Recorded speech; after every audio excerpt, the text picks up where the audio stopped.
Standing up in McKinney, this is According to Callus. It is the 16th of October, 2023, episode 509. It is late. I am late. So I'm going to be short and I'm going to be sweet. Well, maybe not sweet, but definitely short. Today we're going to rehash or basically restate a couple of things that we've covered over some previous episodes. Mostly because, obviously, the analytics make no sense. Yeah, I got well over 1,000 downloads on two shows, and then I got 150 on another. Makes no sense. But that being said, it's a McKinney Monday, so that means we're going to spend some time focusing on what's going on right out my back door. So you might be aware that we passed an ordinance this last election cycle, whereupon we're going to now sell liquor in our fair city. Now, truth be told, I grew up with liquor stores literally on the corner. And in my blue-collar town that I grew up in, it was really never an issue. There was never a stigma, if you will. I mean, there were seedy areas that would have a liquor store, and those liquor stores would have bars, and it would be quite obvious that was not a place that you want to be. But generally, I mean, you could just go to the grocery store. You didn't have to go to quote-unquote a package store. But really nobody thought anything about it. The unique thing is when I moved to McKinney, 1997, it was still a dry county, a dry town. You could get beer or wine in a restaurant with the Unicard. Same thing with, a mixed drink, but it was like an extra step. And they still have the 51% notification, and look, folks, I don't really think in my gut that making something difficult to get really makes anything better. Okay? Just look at the drug laws. I mean, I'm not justifying it. I'm not suggesting it's a good idea. I mean, I like an occasional adult beverage. I just do. But one's enough. I don't need 6 in a night. I mean, I wouldn't even be able... 2 and I'm done. 2 is the absolute most I can even handle in any given time period. But one and done is 99% of the time. 1 and done. That's good. It's nice. It's enjoyable. I want it to taste good. I want it to be an enjoyable experience spent with some friends. That's the ideal. But I do realize that there are people that aren't able to do that abuse it, that they have problems. The strange scenario here is we're going to make it easier to get your booze on, but we're still going to give you a felony if you smoke a doobie. I mean, call me crazy, but I would just like a little consistency. Same thing like you're 16, you can drive. You're 18, you can vote. And you can be potentially drafted to go die for your country. But you can't have a beer. And apparently you can't own a handgun or purchase a handgun. Excuse me. Makes no sense. Let's try for some internal consistency here. For me, I like the ability to go drive at age 16. Definitely there's some advantages to the general public when that's the case, but I wouldn't necessarily lose sleep because, quite frankly, it doesn't affect me any longer if they changed it to 18. I don't necessarily, I mean, you get like hardship waivers and stuff like that, but I mean, as a general rule, if you want to say you're an adult at 18 and you can do all these things at 18, fine. But I mean, we're doing the same thing with cigarettes. I mean, the whole thing just doesn't make any sense. So where was I going with this? Well, funny you should ask. I can't help but recognize yet even more liquor stores are opening up in my fair town of McKinney. Now, let me be clear. I don't really have a big issue with that. I'm not sure how it makes our upscale suburban aesthetic of being unique by nature better by having 15 liquor stores within a square mile. And I'm exaggerating on purpose, folks. No, obviously that's not true. But that's not really the point. The point is, I'm not sure how this is going to be a net positive long term. I'm not sure how we can be unique by nature. Look at our crepe myrtle trails. Look at all our pretty houses And look at how expensive it is to live in town here. Hey, but don't worry, we got those liquor stores right down the street for you. And if you don't like that one, there's 3 more just a block or 2 further. I mean, again, not really sure how that works with the aesthetic that we're trying to hold here in McKinney, but there is an upside to this, folks. And this is why I'm not super worried about it, and this is why I don't think it's a big problem. You remember about a decade ago, we had frozen yogurt stores everywhere, to the point that people were complaining and moaning that there was yet another frozen yogurt store.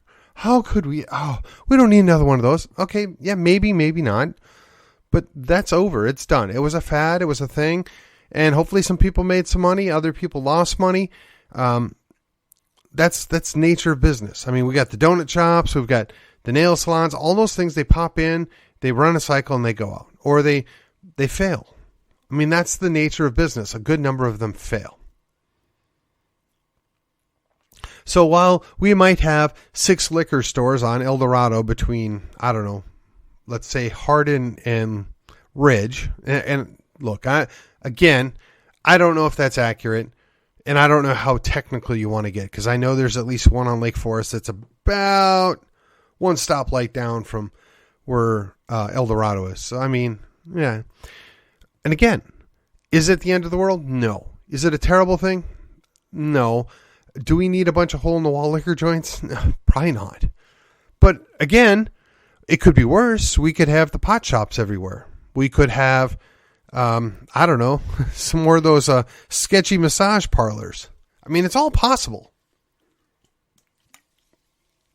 But again, I see the McKinney Karens, they gripe about a car dealership going in, but apparently they're perfectly fine with yet another liquor store. I see the McKinney Karens losing their stuff because a dry cleaner went in, or because another dentist's office went in, but apparently they're perfectly fine with their liquor on. As long as they get to have their margaritas, it's all good, I guess. Now, maybe this is just part of the Yankee phenomena, right? We came here, we want our booze, we want it easy. Okay, maybe. Again, I refuse to lose sleep over it. I refuse to get terribly upset about it or disappointed. But again, we're supposed to be McKinney. We're an upscale suburban city. We have all the amenities. We have these crepe myrtle trails. We're unique by nature, but we're throwing up thousands of apartments as quick as we can because somebody's got to turn a profit here. Again, apartments in and of themselves, they serve a purpose. Massive amounts of apartments in the crammed little areas, yeah, not such a good thing. But again, what are you going to do about it? Because you don't control the reins of power. You don't control what the city's doing. You have zero say over how this is going to play out. And just because you show up to vote and vote the bums out, as they say, doesn't mean you're going to change anything. A large part of this is already baked in. Now again, while I think long-term massive amounts of apartments are far more detrimental to a city than a couple of liquor stores, it's probably not the end of the world. Why do I say that? Well, because McKinney is going to have 400,000, I don't know, 500,000 maybe at some point when we've finally built out. We're sitting at about 210 to 220 now, depending who you listen to. If a certain percentage of that is figured in as apartment dwellers, is it really the end of the world? I mean, if it's less than 10%, is it a huge issue? I don't know. I mean, I'm sure there's people out there listening to this show right now that are cringing and worrisome. And look, if you've got the data, put it out there. If you can prove it out why it's a negative, if you reach a certain threshold or when you've got a certain saturation, it's a problem, I'm all ears. Feel free to call, email, or text me. I'll put your information out for you. It's no problem. But right now, I'm not losing sleep about it. One of the things that I do find interesting, though, is, and I might have mentioned this before, but again, this is kind of rehashing some ideas, but putting them in the context of what's going on in McKinney right here, right now. When I was a kid growing up, you could go down several of the main streets, and pretty much every house or every building on that street was either a 4-family, a 3-family, and at the very least, they were a duplex. And for those of you that don't know, a duplex is kind of like a townhome, only turned sideways. One family lives upstairs, another family lives downstairs. That allowed them to offset the cost of living on that street. It also allowed them to potentially pay for their home while they lived on site. It was a generational retirement plan for many people. But we're not allowed to do that anymore. It would seem to me that if I was going to build homes just off of El Dorado or just off of Virginia, that would be an ideal location to do that. Instead of throwing up 1,000-unit apartment complexes, why not just put a whole street of nothing but 4 families? It's less dense, but it's more homey, it's more city, and it's definitely a medium place, right? Or better yet, what if we went just to apartment complexes that had 20 units? There's a couple over there on the east side of McKinney. And again, these were fairly common in the town I grew up in. Yeah, you got 14 to 20 units, maybe 3 floors, 6, 8 apartments per floor. It can be done. They're kind of nice. And honestly, if they're done well, each landing, if you has like a general open area there where the people that are friendly can come out, relax, talk to people, and have some interaction. I've seen it happen. Now, again, maybe this is a stretch, but I don't understand why we don't do these things. I'm sure that the big developers don't want it. They don't care. There's not enough profit in there.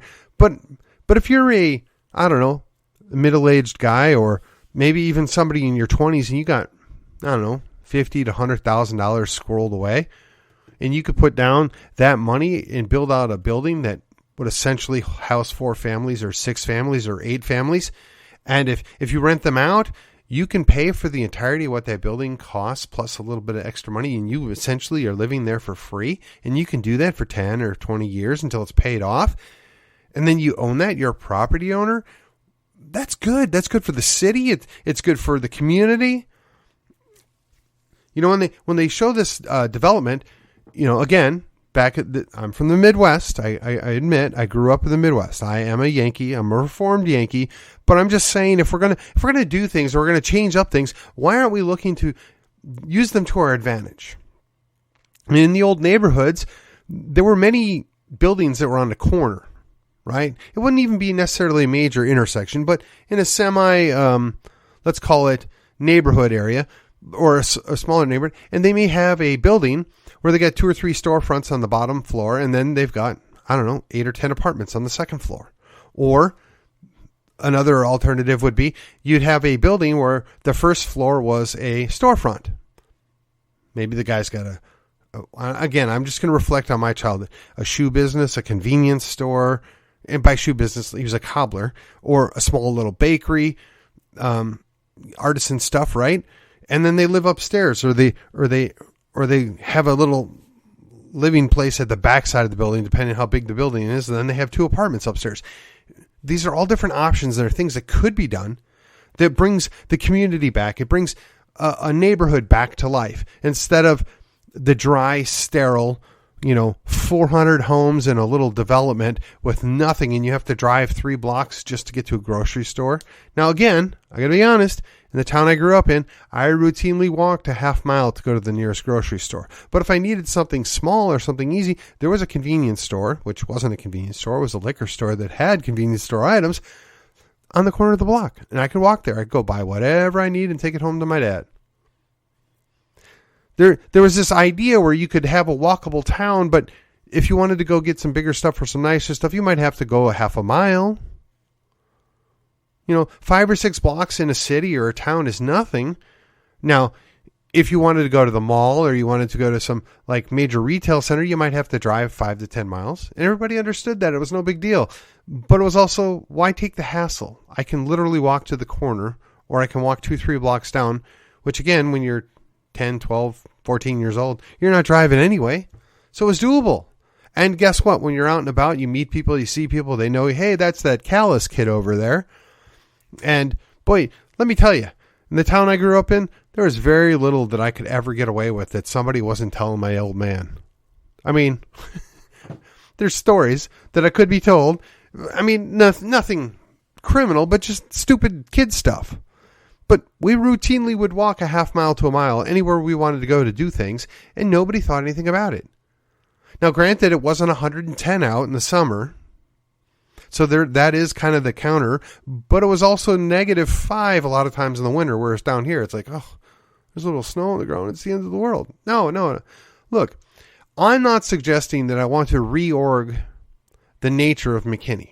I'm just saying that what seemed to me when they built out Adriatica, that was kind of the riff they were going for, right? You'd have multiple layers of people that live there with multiple bankrolls, and they would be able to go to different things inside there. Now, the whole live, work, and play environment is that I don't really have to go anywhere. We got a couple of nice restaurants here. We got a couple of nice little stores. There's an office building, all within about a quarter mile. And that's great. But again, it only works if people actually want to live there. It only works if there's a true market for it. Now, you can incentivize it. You can tax proof it to where you basically pay for it to be built. But then once it's there, now you're looking at a bunch of apartments, essentially, or maybe condos, and empty offices or restaurants that can't stay in business because the location is dependent on auto traffic. Now, again, if you're trying to be unique, if you want to live up to that moniker of unique by nature, why won't you try some unique things? Why won't you look at doing some things to differentiate ourselves from our neighbors? I mean, Frisco, God love it, they're throwing up everything they can in Frisco. Whatever aesthetic was in Frisco is long since gone. But McKinney still has the opportunity to recapture some of the small town feel, some of the vibe of being unique. One of the things that I talked about back in 2019 is, what if we relaxed some of the standards? What if we didn't require having every house look exactly the same with a brick front? What if we allowed for the density of the individual homes to be a little closer, but then had some like park space nearby? What if we allowed for something smaller than the minimum requirements that we currently have? What if we said that this area doesn't need an HOA, but they're not going to necessarily have any park space. They're going to use the city parks, but we're going to allow them to try some unique things. One of the other things we talked about is like a little tiny home area. Again, these are just ideas. Now, maybe the tiny home fad thing has come and gone, and I'm okay with that, but it was just a suggestion. It was an opportunity. It was, how could we do things differently? They're very concerned in the media about how will the least of us, right? How will the poor people be able to afford to live in McKinney? And the honest answer is they really can't. Unless they move into subsidized housing, or they live on the outskirts of town where it's marginally cheaper. It's so expensive to live in Collin County, much less McKinney, that you really can't anymore. You need to have two people working, not at home in many cases, in order to afford a home in McKinney. Now, you can decide that's not good. You can decide that's negative. And you know what? There are some definite drawbacks to that. But if you would look at a couple of different options or different opportunities how you could do that, that's why we're throwing out these ideas. You know, we do still have a decent school district. There are issues. Some of the alignments of how the schools are populated and the lines drawn, they don't allow for focused help and need to be at specific schools so that the children that actually need the help can get a concentrated effort. They spread load it. I'm sure there's legitimate reasons why, but why don't we rethink about that? If you've got a community that needs help, why wouldn't you target that school and make that school the example of how things could be done to benefit the people in that neighborhood? Now, look, I don't have all the answers. I don't know all the details, but I just got to wonder, why is it that everything seemingly can be fixed through central planning never actually gets fixed? Why is it that nobody ever wants to think about something other than what we're already doing? If we keep doing the same things and we're not getting good results, perhaps maybe we ought to rethink about how we're doing it. And the answer isn't always just throw more money at it. Maybe it's changed things up. Maybe it's changed leadership. Maybe it's changed the format. Maybe it's changed the style. Maybe it's just consider that different neighborhoods or different communities have different needs. One size doesn't fit all. But again, I'm just the lone crusader out here, I guess. And when we look at this and we look at how all this plays out, apartment complexes are a net loss over time. Underperforming schools are a net loss over time. Things that are built out in the hopes of making a nice attraction or a nice part of town that don't last long term are a net loss. Now, could you reinvent them? Could you rethink them? Yeah, absolutely. I'm sure Plano's suffering with that right now. They had a great plan that they laid out about 40 years ago. Some of it worked out, some of it not so much. But you have to be willing to re-examine what do we want and what are we trying to accomplish here. And that's the thing a lot of people struggle with. And the struggle is something that we have to consider. We have to be willing to look past what we've done. Because what we've done maybe worked then, but is not working now. Clearly it's not working now. So when we evaluate, can we continue to do the same things either in the school district or in the city and the way we design things and the way we lay things out? Perhaps we should consider what were some of the traditional solutions? What were the things that worked in the past? Because the newfangled stuff, the new idea, maybe isn't. But if we were to take back some of those notions or ideas from the past, things that actually did work and there's evidence that it worked well, why wouldn't we incorporate those ideas? Wouldn't that make us more unique? I mean, instead of trying to be just like Frisco or just like Allen or just like Plano was 20 years ago, why won't we consider doing something different? Come up with a different idea. I mean, yes, we can attract more businesses. Yes, we can spend more money and create some more nice things and maybe get more people to move in the area. But again, is that really what our end goal is? Or are we trying to build a community? Are we trying to build an aesthetic? Are we trying to maintain some uniqueness? Are we trying to keep McKinney? Are we trying to return to the aesthetic of uniqueness that made us special 20 years ago that has somehow got lost in the mix, in the modernization, in the expansion? Shouldn't we maybe take a pause and reconsider where could we better reflect the values, the ideals that we wanted to present at one point, and we got overwhelmed? From where I'm sitting, the city's done actually quite well in absorbing all the new people. But now's the time. Can we rethink? Can we allow for some little differences to play out within the city? Can we maybe not micromanage how things are supposed to work? Could we maybe consider allowing for some different ideas to be played out? Maybe create little niches within the city. I mean, if you go to Dallas, they've got their districts, right? Now, we're not Dallas. We don't want to be Dallas, but we could be better than Dallas. We could reflect some of the uniqueness that plays out in Houston or Austin. Again, we don't want to reflect what happened in Houston and Austin, but we control that. There's something to be said for playing on the idea of uniqueness. There's something to be said for offering something that you can't get down the route in, well, in this case, Anna or Melissa, but right now in Frisco or Allen. Now, we're never going to be a Fairview. We're never going to be a Murphy. Those days are gone. And anybody that would want that, go to Murphy or Fairview. There's still opportunities there. It's very expensive, but you can do it. But McKinney has a lot of opportunities, and we have to be open to the adventure, open to the ideas.